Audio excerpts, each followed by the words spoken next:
Hey, welcome back to the channel. It's been a while. I've been busy between work and freezing up here in the frozen tundra that is New York. Yeah, anyway, it's been a while. I haven't really uploaded. But I got something going on here that is probably of interest. It's kind of tech related. So, here is my Home Assistant interface. Let me see if I can... That's better.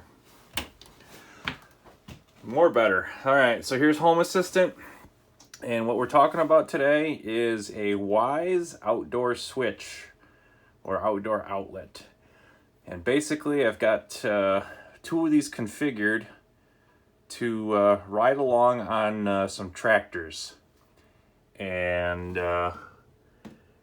as you may or may not know, you got two outputs, 110 outlets. Let's shed some light on this mystery.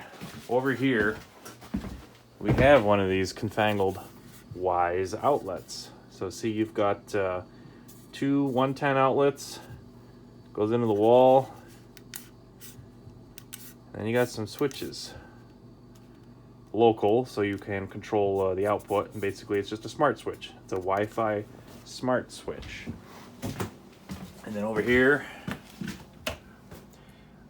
you see there, we got, that happens to be the one that's going to go on the 3520 eventually. But we've already got one on the 4100, which just happens to be parked right outside the egg shed here. That's where we are right now. We're in the egg kitchen where we wash our eggs and process and everything. And in the winter time, it kind of serves as a forward operating location because it's actually heated. Nowhere else on the property is right now. But if we open up the door, there's the 4100. 2520's over there because the Sprout is doing a full clean out on the baby coop. We've got, where the hell's the mouse? Found the mouse here. Oh, where is that? There we go. We got 49 chicks that are on deck to join the egg laying army. So Sprout's in there, the girlfriend doing a full clean out and freshening up their bedding and everything. There's a little exterior view of the chicken coop. That's the automation cabinet. On the other side there, let's see here. That's, where is it? PTZ. So this is one of the cameras in the chicken coop itself. These are where the mature chickens are. And once the chicks are big enough, they're going to be going in there. There's our nesting boxes over there.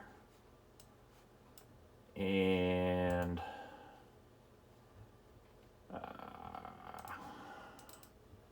close that. Where's the other view there? This is the other side of the wall where the nesting boxes are. Down here we had an automated water system that kind of experienced some technical difficulties. Maybe we'll get into that in another video. You can see here, there's that space.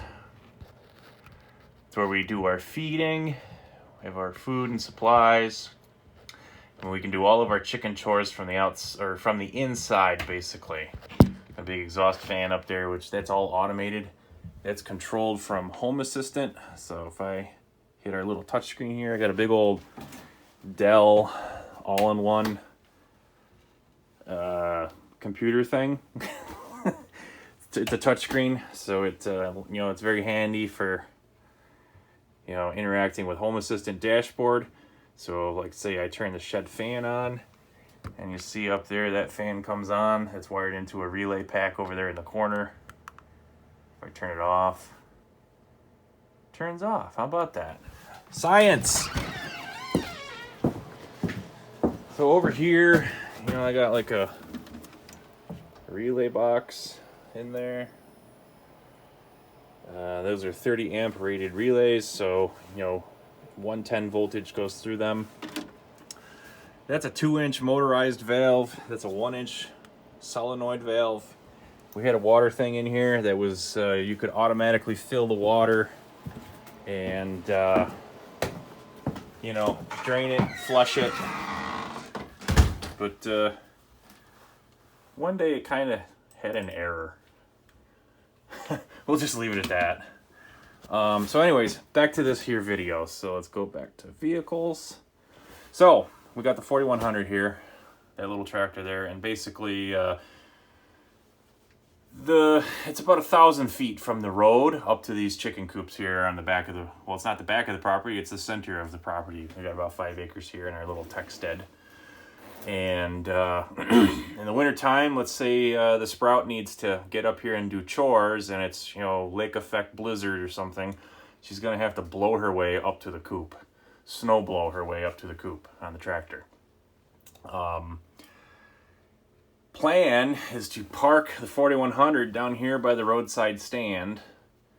I don't know if we can see it or not. We're gonna have to change views here. Hang on. Oh, let's go to that one. All right, so we've got a gate over here, motorized gate, all kinds of sensors, twizzle, you know, sparkly lights and everything. We got an outlet in there. So there's a control cabinet in there, and then part of the farm here.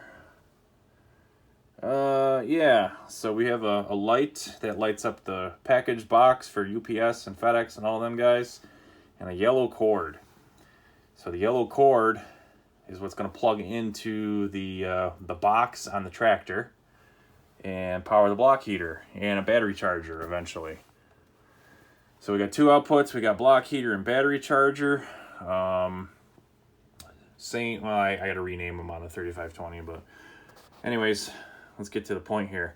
So the Wyze smart switch can be controlled from Wi-Fi, and it also tells you what your wattage and amperage is. The amperage will eventually catch up there. It's, you know, whatever the update interval is, you know, for whenever Home Assistant queries ESP Home. All these Wyze switches that I got going on here, they're all running ESP Home firmware, and they're, you know, remotely controllable. So now we know by looking at this Wyze smart switch that we're drawing 376 amps, which the block heater is a 400 watt block heater. So we know by looking at this that the block heater is functioning correctly. So that's where I'm kind of going with this whole thing. It's like, so if the sprout determines that she's got to come up here and it's a blizzard, we can turn on the block heater to the tractor. I'm eventually going to have a trickle charger of some sort in there, in the little box that's on the back of the tractor, so that we can heat the engine and top off the battery to make sure that that tractor is more than guaranteed to start, and start reliably. So that she's just got to get on it, turn the key, and away she goes, and doesn't have to mess around calling for help or anything. So I'm gonna hit that. Maybe you'll hear that other thing click. Hopefully you heard that. But that's basically it. You got two relays in there and some current transformers telling you what's going on. Let's go have a look at the tractor. So this little box here is inside a waterproof storage box. Do I have my keys on me? Yeah, I got my keys on me. All right, so we got ourselves a Apache 1800 waterproof case that I got at Harbor Freight, and I put a recessed RV plug or RV receptacle on there, and then we're using the Harbor Freight cord end, which is pretty snazzy because it lights up green. So you got a visual indication of when this thing is on or when the cord is enabled. This cord is just a quick little whip that I made up to put that thing on there, but all of the permanent installations where I'm going to be using these things, I have, it's a Southwire Arctic extension cable. got that at Runnings up in Rome. That's the only place that had it locally. But it's a cold weather rated cord, so it stays nice and flexible in cold weather. So that Wyze outlet, I hacked the end of the cord off and then hardwired it onto this receptacle, and that's inside there. And then basically what I did is I've got 2 extension cords. I also got those at Harbor Freight. I'm a cheap ass. What do you want? And then I put some cable glands on there. These cords, I mean, right now they're just in there temporary. I will be putting wire loom on these. You know, obviously tractor vibrates pretty good, so we want to make sure that you know, we don't vibrate through the PVC jacket on this extension cord and short it out. So there's our block heater in there. I had a little short a couple weeks ago about installing that. That was a royal pain in the ass because it's in there recessed. I mean, you probably say, go to a garage and say, hey, I got to put a block heater on my tractor. And they'll probably, you know, tear the injection pump off, all this other stuff so they can get to that. I managed to figure out a way to do that with a 12-point socket and some extensions to run a tap into the threaded holes where the bolts are for that. You see, you got on each side of the flange there, left and right, you got bolts, some little metric hex cap screws, and you know, you can get the block heater added at the factory when the tractor is built, but if you put it on yourself later on, chances are the threads for those 2 bolts are rusted and yucky. You know, they're just on the side of the block and they're exposed to the elements. So I had to chase the threads with a tap. So I found the right size tap. I believe it was metric M8 by 1.25. And you know how taps have a square interface to go into the little tap wrench when you get your tap and die set. So it's a 4-sided square, but you get the right size 12-point socket, and that will jam into that 12-point socket, and actually, you know, you can drive it with some force, you know, because 12 divided by 4 is 3. So, you know, there's 3 possibilities that socket will fit in there, you know, perfectly. And that's what I did. So I chased the threads and then managed to pop out the freeze plug, because that's where this thing went. And when I did that, the freeze plug went down inside the block. It wasn't lost forever, but it like went in there, and I had about 2 hours worth of cussing and anger to get it out of there, and I did manage to get it out of there. And then at that point, it's just a case of you line everything up with the little gasket that they include in the kit, the 2 bolts, and just gingerly get everything in there, and then, you know, hand thread it, and then, you know, send it the rest of the way with a wrench. So what I got here is, you can see our 2 extension cords are coming back from the box, and this one, I got some electrical tape on there, but that's just to kind of help out the shrink tape, or shrink wrap, or shrink tubing. That's all soldered and shrink tubed, because basically the kit that I got on eBay here, it had that, like, you know, black 3-wire cord. I hacked that off, soldered it into my extension cord here so it was cleaner, you know, right up in here in this area, because that's just how I wanted it. Let's see if I can get a better look here. I zip tied everything in all the way to the back of the tractor, so every couple inches, well, you can see all these zip ties hanging down. I haven't cut them yet, because like I said, right now this is kind of like a beta installation, and then eventually I'll wire wrap, or, you know, put wire loom on this stuff and get it all perfect. And then you know, as long as I'm here looking at this oil or fuel filter looks pretty cloudy. I think we need to change that to make sure that the sprout doesn't end up stalled out somewhere in a snowdrift. Right, Sprout? I didn't hear what you said. Don't worry about it. Okay. So, yeah, we're going to have to take that apart and empty that out. So, it's been, you know, like 10, 5, 20 degrees here lately in central New York, up near Utica. So, it's been pretty cold. So, yeah, we want to get that crap out of there. Over here, so up on this side, this is where the battery charger stuff is going to be eventually. I don't know if we can really see in there what's going on, but basically the battery charger right now is on hold because what I had gone with was a 12 volt 6 amp LED driver, and you know, it outputs 12 volts, but there's something wrong with it. As soon as you hook it to the battery, it kind of dead shorts, and it actually drained the battery one day. I went with this LED driver thing because it was waterproof, and I didn't know exactly where I was going to be mounting it, if I was going to be mounting it somewhere in the chassis or in this box.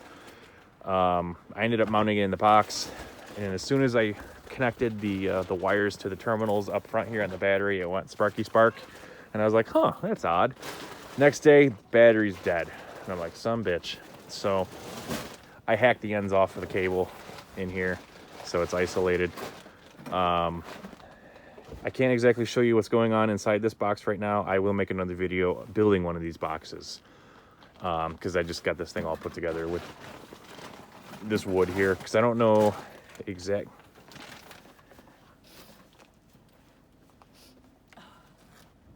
You know how loud that is? What was that? Someone was jumping. Did they hit the heat lamp? Yeah. Yeah, you see the heat lamp in there? And them little chickies are getting out of control. Yeah, I don't like that lamp. Yeah, well, they're getting big. In fact, you still got that egg? It's over there. Oh, right there? That's a little baby chickie egg. Sprout found that today, so we have at least one chick that's laying eggs in there out of that 49. Well, that's just a first egg. It's actually probably too soon. Hopefully they don't lay too many more, because you don't want, it's not healthy for them to lay too soon. If they're laying, they're laying. No, I know, but that's one egg. I'm saying, like, this Well, if you literally- find another egg, you're going to have to review the camera it's footage and see literally who it one was. chicken laid one egg, and it's kind of early. You got to see who it was and put them in with the rest of the big girls in the main coop. We'll see what happens to her. Yeah, there's philosophical differences of how we run the chicken coop here, Yeah. for sure. So, can I help you with this and make this end sooner? No, I got it now. Because all this noise, you know? I understand, but I'm struggling in there. I'm struggling in there, and I'm trying to get this done. So I'm sorry.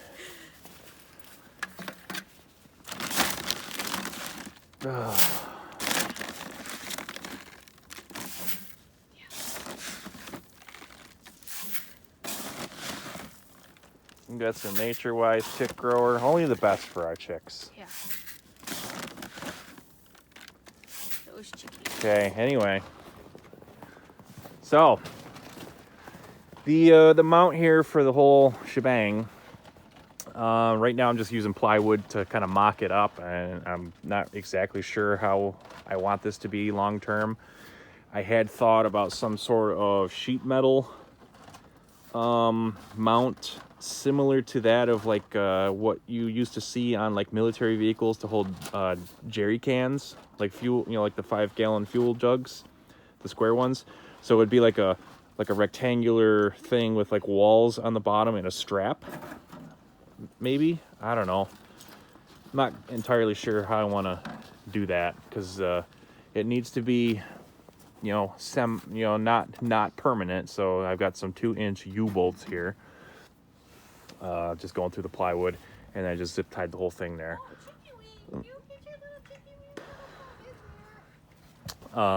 So I mean, that works right now, and I'll figure that out eventually, because it's going to have to be something that's kind of standardized, because it's going to be on this tractor, it's going to be on that tractor, the 3520, which is down there warming up, sort of.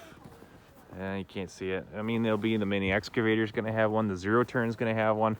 Basically, all of my tractors, I'm going to put this system on. So like on this tractor, I got to figure out, like, you know, the roll bar configuration here is a little different.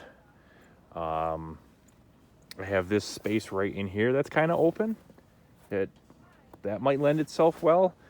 Or down, you know, here could maybe be, but so, you know, it's like, got to figure it out.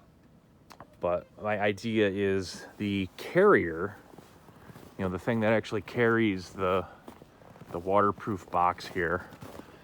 The carrier will be, like a universal cookie cutter type thing that just gets attached either with U-bolts to the roll bar, or maybe I fab up a bracket to go behind the seat, or possibly even something to go on the quick hitch. But I don't really want to do the quick hitch because then you've got wire going back and forth that could get wrapped up in the PTO, and I'm not really cool with that. But at any rate, that's what I got going on. This is one of the little projects that I've been working on. Probably the biggest project was that chicken water system, and we'll get to that eventually because there's a post-mortem involved. Here is the quote-unquote chicken water system right here. There's a little float switch in there to tell us when it was full. Just ignore where there was flames and burnt heat tape. Just pay no attention to that. Luckily, we still have everything. And I have some thoughts on Home Assistant because I had some automations running that were supposed to tell us that there was a thermal exception, and the automation kind of failed in the most Critical time? well, yeah, it kind of let us down right when we needed it most. And it was something that I had tested a month before. I got smoke detectors in here. Where the hell is my keys? Now, see, now I gotta make sure I don't step on this egg.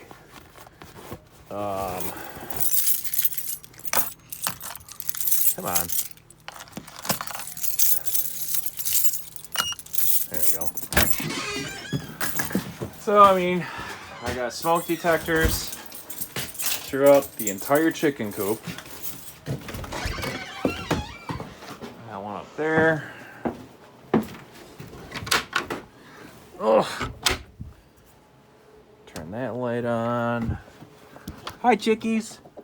I got 2 smoke detectors in here.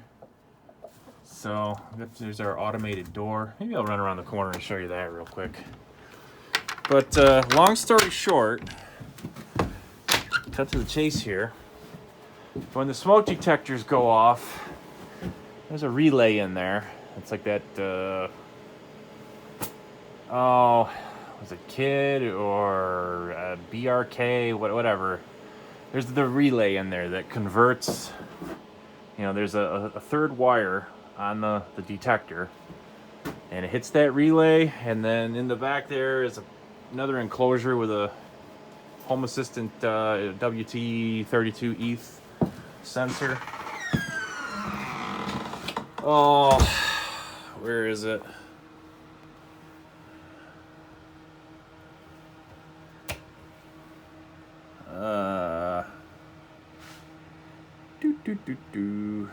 Where is it?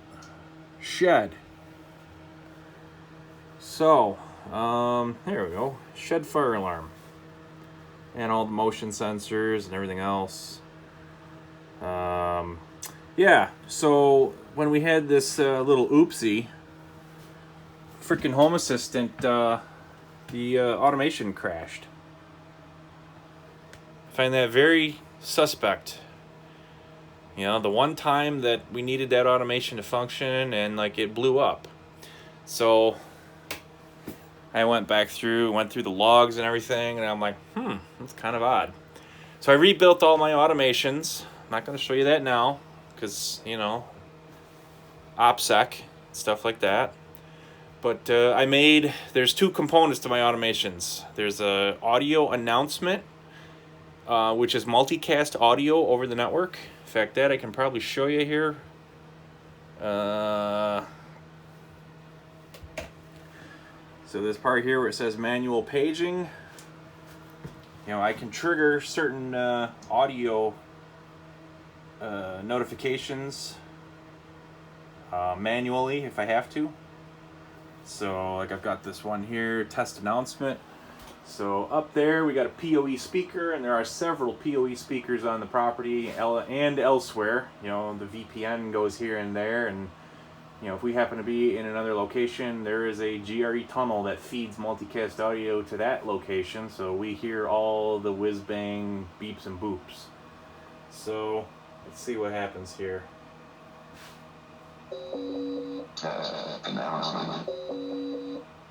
So that one happens to be system wide. So some of these are, you know, different things.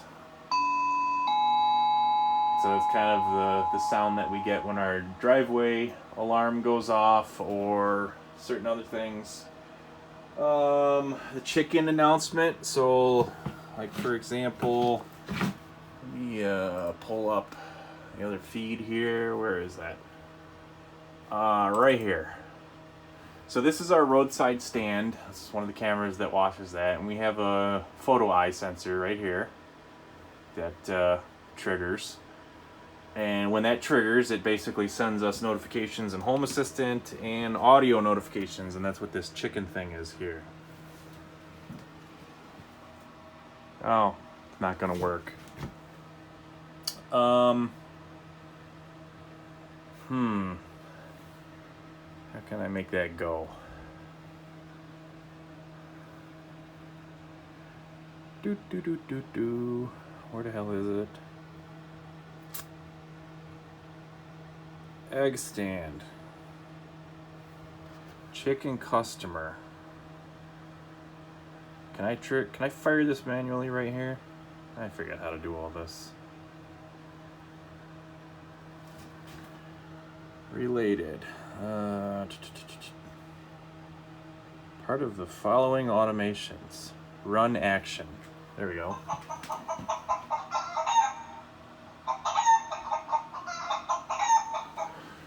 So we get, you know, that little audio notification over our speakers so that we can hear what's going on. So Home Assistant is kind of like telling us different status updates.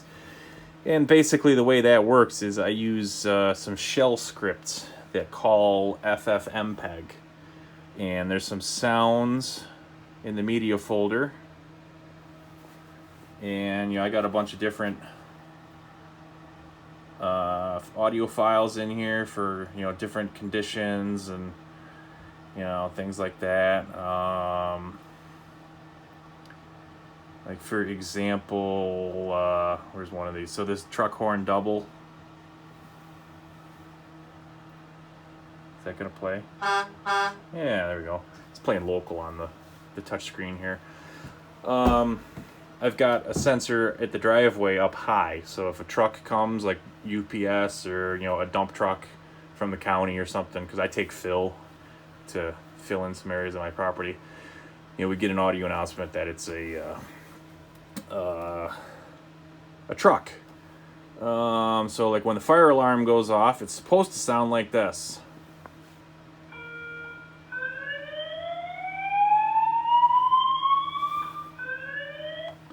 You know, like a real fire alarm. And that would play over the speaker system. So, in, you know, the night that we had that little issue with the water heater for the chickens, we didn't get the audio. I only had an indicator on the screen here that there was a fire detected. So when I saw that, I'm like, what the hell? So we get on the cameras for the coop and, you know, started poking around and stuff. And sure enough, you know, we had a problem. Poor chickies. Oh, there goes the sprout with some byproduct, some chicken byproduct, and she's just dumping it over here right now for ease of operations, and also because the baby chicks are very wasteful with their feed. So even though this is like the manure, it's still full of baby chick feed. And the hens, the full-sized hens, will go over here in the spring and eat that all up. If you have chickens, you understand. I mean, I can see that, you know, if you don't have chickens, that might sound a little crazy. But, hey, it is what it is. Yeah, so anyways, back to the whole original thing here. So we got our block heater going. It reset when I unplugged it, so we'll turn it back on there. and you know, it's pulling 400 watts, and we know that the block heater is in fact running. So, and the other cool thing here is because we are able to see the state of things in that Wyze smart switch, you know, I could set up automations so that, you know, if the block heater fails, we get a notification. If somebody in the middle of the night unplugs that mofo because they want to try and steal the tractor, I'll get a notification. And, you know, maybe, countermeasures might go into effect. Maybe not, you know. Sky's the limit when you got creativity and a high IQ and nothing better to do with your money. Yeah. So there you go. We got a block heater being controlled from a Wi-Fi smart switch. One of these little jammer jammers on Home Assistant. Yeah.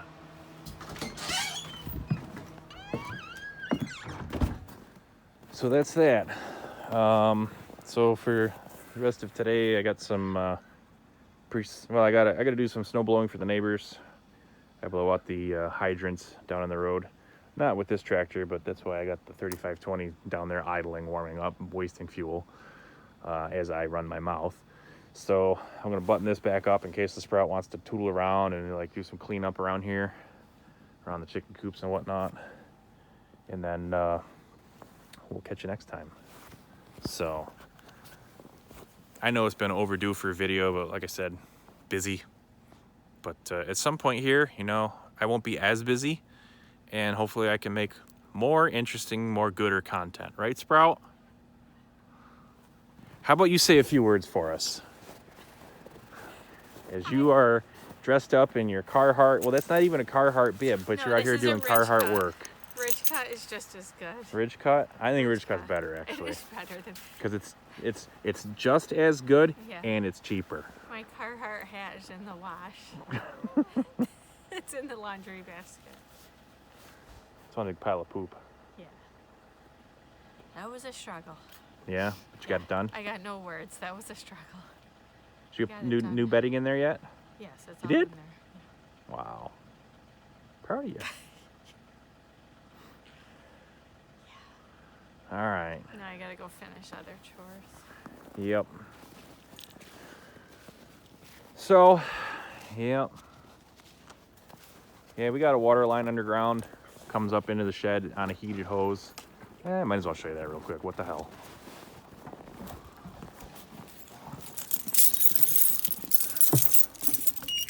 Boop.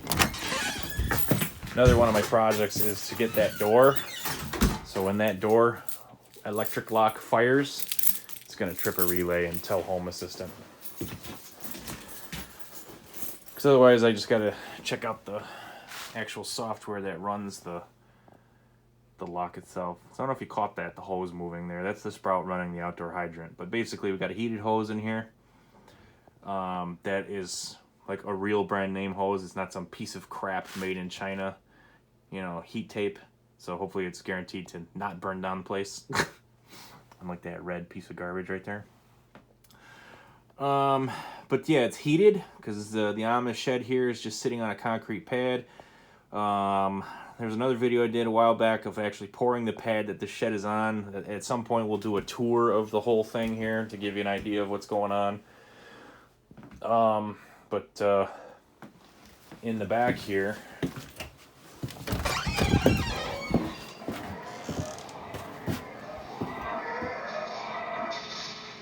so that announcement there means the chicken door is closing.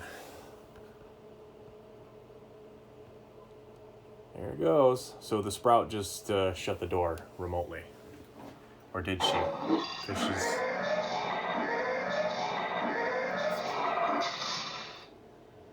she probably did it locally. So I actually have a card swipe right there. So you can hit that card swipe and it triggers the gate controller inside that automation cabinet. Actually, I got to show you that real quick. So let me show you this real quick. This coil of wire here is for a transfer switch. There's a transfer switch in here. Once I get the propane automatic generator built, that'll be live. So this whole shed will be on automatic generator because we got all these heated water lines and refrigerators and whatnot. So here's another one of them Wyze outdoor switches, and that's actually doing the heated hose on the other side of the wall. There's core B and a NAS for backup footage from all the cameras.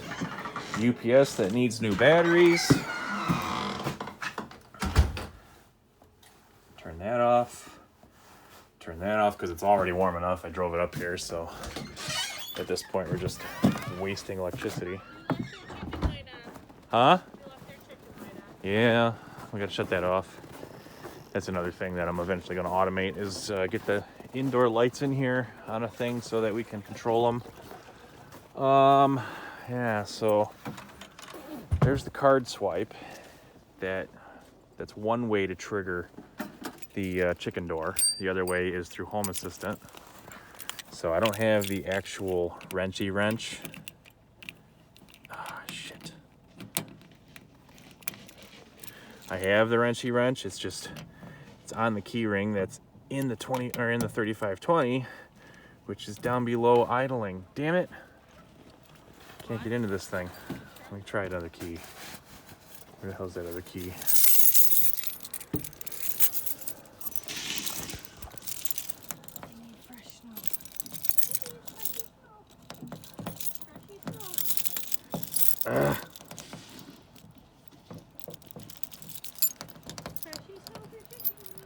Come on now.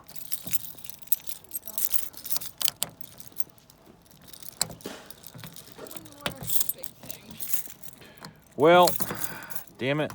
Oh, wait, I got that one. Oh, you know what? Why am I messing around with this key? Because I brought my toolkit with me, just in case I needed it. Where's that massive freaking... Get out of there! There we go.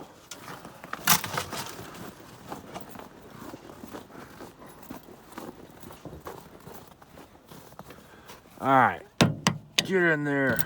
There we go. Oh, yeah, I felt some ice kind of. Okay, so look at that.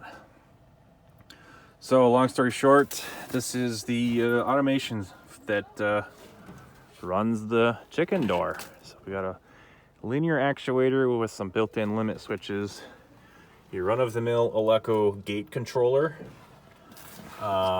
We have a the ESP12F relay board here with some I/O. So I soldered these little wires on there, broke them out on the DIN rails. Same thing going down here. You know, I love these DIN rails. They work really good. Got our batteries for 12-volt backup. These are 30 amp relays. It's basically the same as that thing, except these are like 5-volt trigger, good for 10 amps. These are, what are they? I can't read upside down. What the hell's going on here? Oh, it's a 5-volt DC trigger, but these are rated for 30 amp, 120 volts. So these can power AC things directly, as far as I'm concerned, because your typical branch circuit is 15 amps. The relay is rated for 30. So there's no chance you're going to smoke the relay like you could with that. You know, let's say we were, I can't get to it because this whole thing's in the way, but that box is on the wall there because I'm going to drill a hole through there, and there's an 18-inch exhaust fan on the back of this coop. And that's where I'm going to make the connection. It comes down through here, underneath one of these cables. Yeah, this cable right here is that exhaust fan. That light up there, that obnoxiously bright LED light, right now, that's just coming in here and landed right on these DIN rails. That's eventually going to make its way to here so that I can turn that light on and off. And there's actually going to be more of those lights all the way around this coop, so that if for whatever reason we need to turn this whole area into daylight at 0 dark 30, we can from Home Assistant. AC transformer, because the gate controller actually runs on AC. Yeah, direct AC in, and then there's an internal rectifier that creates DC 24 volts to feed these batteries and actually run the linear actuator that makes the door go up and down. And then I got a little push button here so that I can locally trigger the door in addition to the card swipe. So actually, let me show you. Oh!